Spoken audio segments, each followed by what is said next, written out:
to The Leak. My name is Anthony McCormack. And I'm Pam Rana. And I'm Pat McCaffrey. In the news this week, Roman Quadrileague, head of the Australian Border Force and instant Scrabble win, is on leave relating to personal matters that the Department of Immigration and Border Protection has declined to comment on because it is the policy of the department that they do not issue comments regarding matters that may or may not be under investigation, whether they're on water or not. I said good day, sir. Yeah. Given this guy's job is to send refugees to sea at gunpoint, it's hard to imagine what crossed the line for them. Unconfirmed reports have it that Quadrileague now spends his days in the backyard, staring wistfully at nothing, while turning toy boats around in a kiddie pool. With tax hikes for digital content going into effect this week, Netflix is raising its prices. Those who can't afford the new price will continue to not watch this show.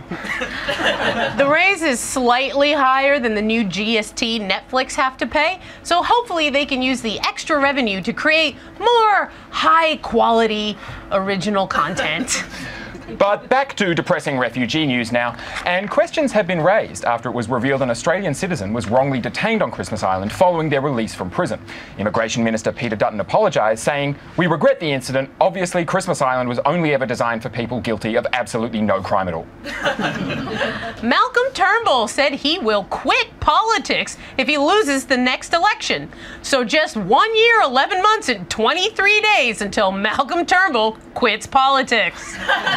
And given that his government has a one-seat majority, it actually could be as soon as Peter Dutton next get a crown stuck up his nose and can't get it out. A New Zealand school that drowned possums at a fundraiser has outraged animal rights groups, considering them a pest. These possums are also considered a pest. According to activists, the most humane way to kill possums is to shoot them. Hence the school announcing their slogan for next year: "Shoot to kill, children." Note the comma. NASA has had to deny that they are operating a child sex ring on Mars after a guest on Trump-endorsed conspiracy website InfoWars claimed they did. I've been to Mars and I know the truth. Hello, young boy. How did you get all the way up here by yourself? Oh my God. Oh, Chilling. The real-life dystopian nightmarescape of North Korea claims it has successfully launched a long-range missile. Dennis Rodman is said to be recovering at home in the US after this journey. Concerns have been raised Queensland could be the target of attacks, and I think we have footage of a wannabe despot with a loose relationship to reality and hairstyling planning attacks on Queensland now. Oh, you're probably wondering what I'm doing. Actually, I'm flying the drone here, first time ever, and I've all up and down. Right, here we go. Now we're going to go out. Chilling. In the wake of attacks in Nice, Berlin and Burke Street, the Andrews government has installed concrete block bollards, stating the threat of hostile vehicle attacks are all too real. Are these bollards effective? Well, if terrorists want to bring down Western civilization, we're helping them, because we just spent $10 million plonking concrete blocks on sidewalks. Faced with the threat of terrorism, the best we can manage is pricey concrete. Pricey, ugly concrete. Well, people are now going around Melbourneifying the bollards. I mean, we've seen graffiti art bollards, quilted bollards, and bollards covered in chalk art. Personally, I thought their hostile minimalism is what made them so Melbourne. But really, Melbourne hasn't been this excited about a random group of people making a block beautiful since that TV show about a random group of people taking a block and making it beautiful. You know the one I'm talking about. The Bachelor. Look, I get that there are concerns about how useful these would be in an actual emergency, but I'm sorry, the backlash against these bollards has been so infuriatingly Melbourne. Like, the complaints about how they look, I get it. They're not great to look at, but they are a temporary fix for a serious problem. Honestly, it's like you people won't be happy unless one day you're able to walk past a bollard and whistle the first 4 bars of Leaps and Bounds backwards, and then the bollard opens up to reveal a spiral staircase to a Twin Peaks-themed secret bar. I would so go there. Sure, okay. These bollards, don't they reek of security state? The government just child-proofed the whole city. Talk about nanny state. What's that famous quote again? Those who would give up essential liberty to purchase a little temporary safety deserve neither liberty nor safety. And a Herald Sun subscription. I think that's the quote. Yeah, no, that's the quote. Well, Melbourne isn't the only city worried about security, with a 2.6 metre security fence planned for Parliament House in Canberra. But in the meantime, a temporary security fence is all that stands between our politicians and the public. Apparently, Canberrans hate the new fence. Last year, hundreds of them rolled down the hills of Parliament to protest the fence. Rolling down the hills of Parliament is a Canberra tradition, like being boring and closing at 8. My favourite part of this is that the fence is going to be installed on the sloping lawns of Parliament. This is a real news story. Apparently, the Australian Institute of Architects criticised the fence as overzealous and called the whole thing, quote, a slippery slope. Yikes. I think at the end of the day, it's going to be a waiting game. I mean, do these things actually improve security, or do they just provide the illusion of security? Because I'm all for whatever makes people safe, just as long as it doesn't obstruct our way of life. Hey, they're bollards and fences. That's what they do. Obstruct. With humour like that, you could be an architect. Well, we'll see you on the other side of this break. Woo!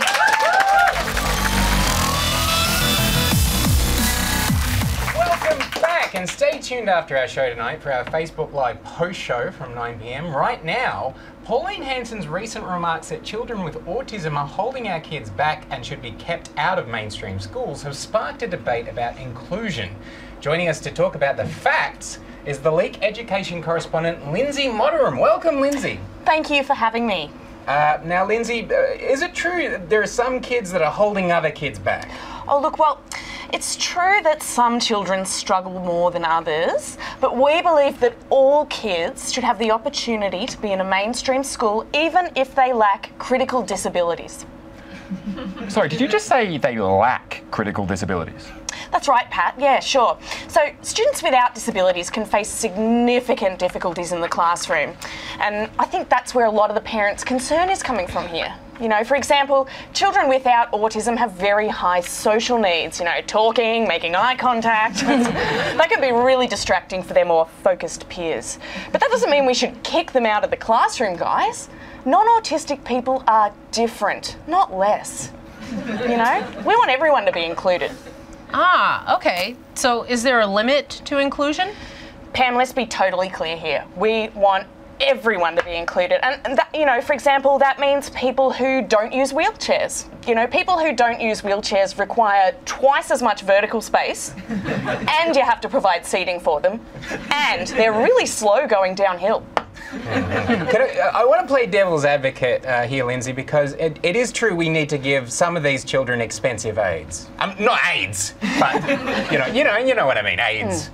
Yeah, no, that's true, Anthony. So an example is that for the non-visually impaired children, we actually provide a lot of lighting because they are accustomed to being able to see their way around.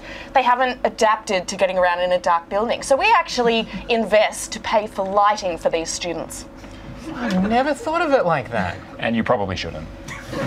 Okay, so if parents are watching this and they're concerned that kids without disabilities might be holding back their normal disabled children, what message should they take from this? Sure. So, you know, what I would say is don't underestimate these non-disabled kids, or, you know, as unfortunately some still refer to them, normies. Yeah, very offensive term.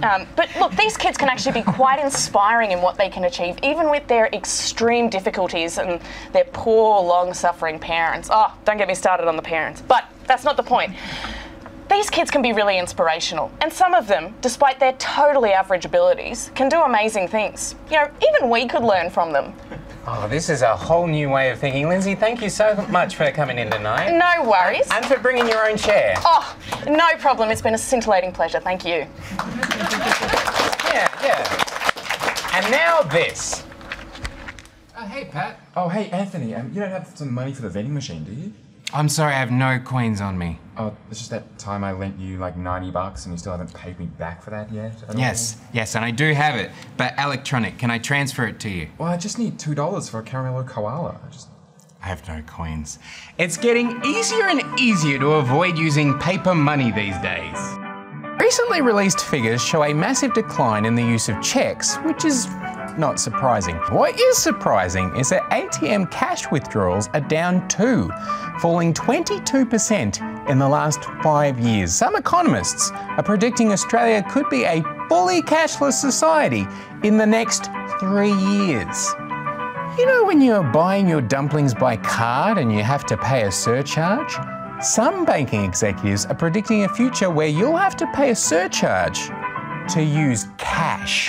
And there are many vulnerable people who would be adversely affected by a cashless society, like gumball machine operators. No one ever thinks of gumball machine operators. Firstly, there's an issue of accessibility. Some of our most disadvantaged, including our homeless population, rely on cash and coin donations to live. To even access the world of electronic transfers, they'd need a bank account, which can be difficult to apply for if you don't have identification or any fixed address. So how do we ensure these people aren't falling even further into society's cracks? Yeah, that's a good question. Secondly, there's the issue of privacy. Electronic transfers leave records, more data for hackers to mine. So if you've ever donated to questionable political causes or activism, paid a tradie cash in hand for a speedier job, paid money for alternative treatments like medical marijuana, which until recently was illegal, congratulations. Those days are over. How do we maintain privacy in an electronic age? Also a good question. These are all very good questions. Thirdly, and most importantly, gumball machine operators. So there are problems to solve before we can get too excited about letting go of all cash forever. But as long as Pat remains a dinosaur and I don't have to pay him back, I hold out hope. Hey, Anthony, come here. This machine takes credit card. I want my caramello koala. All right, McCaffrey, you drive a hard bargain. After this, we're even.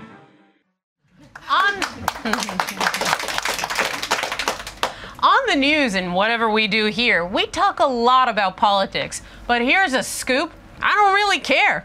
I'm a scientist. I care not for the petty squabbles of man. I answer to the highest order. We're one nation, guys. Not that nation, but a single nation of Homo sapiens living in a perfect system that meets all our needs. Or at least it used to. Humans live on the planet like bacteria live on the body. There's good bacteria and bad. The gluten-intolerant creationists can at least agree with me there. If not, good luck regrowing your gut flora with rosary beads. Just pray the diarrhea away. I dare you! What kind of bacteria is humanity then? We know the consequences of one out-of-control species in your colon, i.e. sitting alone in church, putting the PU in your favorite pew. What happens when a single species torpedoes the colon of the planet? Answer, it's a lot worse than holding in your farts for Jesus. Living systems like our planet are governed by two laws. Number one, no jerks. Two, no waste. Now, no jerks. I know not being a jerk is hard for some, but in ecology, no one species is a marauding mass murderer. A lion will kill a gazelle, but it won't bulldoze a forest to eat a gazelle burger with cheese. If plants and animals could hire a sketch artist for humans, this is what we'd look like. Now, no waste. Not no shit. No waste. In biological systems, the byproduct of one is used by another in a perfect loop. Even feces is a hot meal for some. Eat shit and don't die for a lot of good animals, ironically. Whereas in the human world, who's gonna eat the fidget spinners when that idiot craze ends? You can't bury them in the ground to grow something better. It doesn't work like that. Despite our obvious shortcomings, we're still the best things here. In second place are the chimpanzees for their ability to shape and render tools, seen here. That's not a tool, that's a stick! I've got an iPhone and they're poking at the dirt with rejected foliage. It's enticing to think we're above natural law, but we're not. We're a part of the environment, albeit less a part now and more a tumorous aberrant mutation, but still a piece of the larger whole. And I can't believe I have to say it like this. We need the environment because it's where we live. Not to mention it's everything we eat, drink, and breathe. No matter how much you ignore it, This is not how you function in a living system. The signs of decline are all around. Remember when the sun didn't kill people? Half the Great Barrier Reef is dead, and our government is letting it happen because they either don't understand or don't care that choking a turtle is bad. Leaders, you're supposed to lead us into a better future. What's the plan? Mars won't be ready in time. We don't have that kind of tech. But we do have the kind of technology to reverse damage done and build the sustainable Eden here. Did you know we can filter plastic out of the ocean, put it in a 3D printer, and make whatever we want? And have you heard of farming city technology? That's your edible Shangri-La right there. You're welcome. We're the smartest species. And we haven't built a futuristic wonderland yet. If we abandon most of our major systems, good science will get us there in a zany 10 or 20 years, where it seems like we don't get anything right, but we pull through in the end. Sounds nuts, but don't act like you don't want shit to get crazy. Politicians, be governed by science and set a course for an eco-glamorous future for all humankind.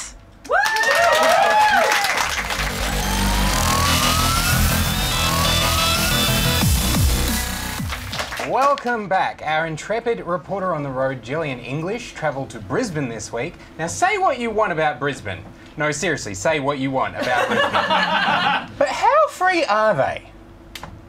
I'm here in the Queensland State Library where an exhibition called Freedom Then, Freedom Now is running through till September. And this exhibition looks at what it means to be free in Queensland in the past, present, and future. Some things that you don't have the freedom to do in Queensland. If you're a woman, no safe access to abortion. If you're a gay or lesbian couple, you can't have a surrogate anymore. Why did you think that this particular exhibition is an important thing for Queenslanders to see now? The anniversary of the 50th, of the 1967 referendum, so the 50th anniversary of that referendum came up recently, and we knew that we would have to do something publicly to acknowledge that historic event.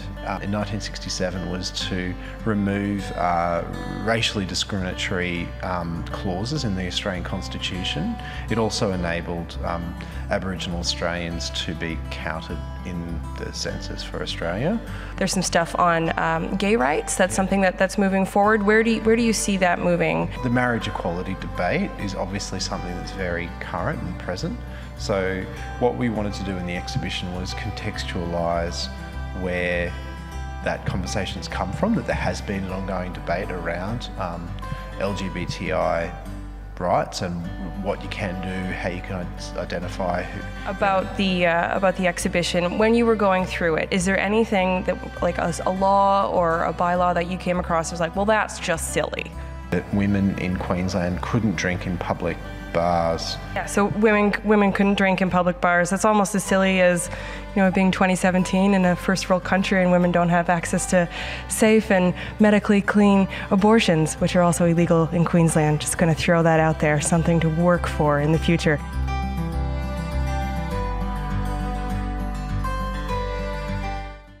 Well, on Sunday, the Fair Work Commission's ruling on penalty rates came into effect. The change will be phased in over the next 2 to 3 years and points to workers in retail, hospitality, fast food and pharmaceutical industries losing up to $6,000 a year.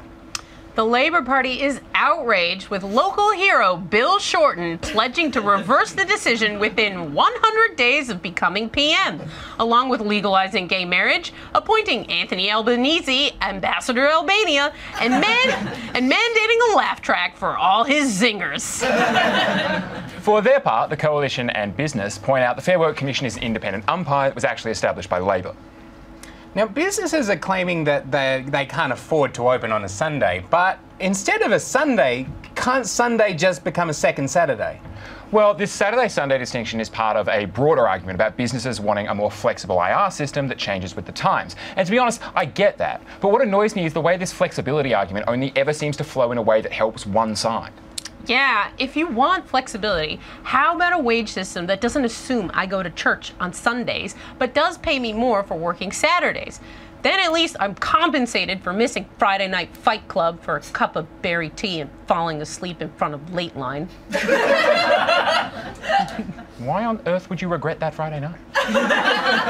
Well, I'm at home watching the league on Friday nights. I don't know about you, Judases. But have a look at these industries. Fast food, retail, hospitality. What do they have in common? And rhetorical question, are they all young people jobs? Yes and no. Like, while obviously anyone can work these jobs, they do tend to have a younger age profile. And the concern is that with our superannuation system, earnings in your 20s and 30s can really make a difference. So this cut could have significant consequences. Yeah, like how far you are from owning a property. Are you in the talking to real estate agents phase, or more of a setting up yurts in the botanical gardens phase? Big difference. Huge. But assuming this decision stands, businesses will employ more people, won't they? Because if businesses had more money, they just donate it to their employees. That's how it works, right? I swear, if they could, some businesses would probably just have wages declared a tax-deductible charitable donation that they could write off against profits because they're very kind to their Bob Cratchits. I mean, employees. And while we're having a discussion about penalty rates, in the meantime, wages aren't growing enough for people to keep up with rent or electricity bills or their kids' school fees. Fixing that sounds hard, though. I mean, what do? Pay people a wage that can cover rent? Yeah, a living wage implies they care if we live. Can I still fall asleep in front of Lateline with a berry tea on Friday nights, though? Well, you can, Pat. Well, you can. Well, that's our show for this week. Please thank our correspondents, Lindsey Motteram and Gillian English, and of course our lovely hosts, Pam Runner and Pat McCaffrey. Stay tuned now on Facebook for our weekly live post show. Until next week, I'm Anthony McCormack. Good night.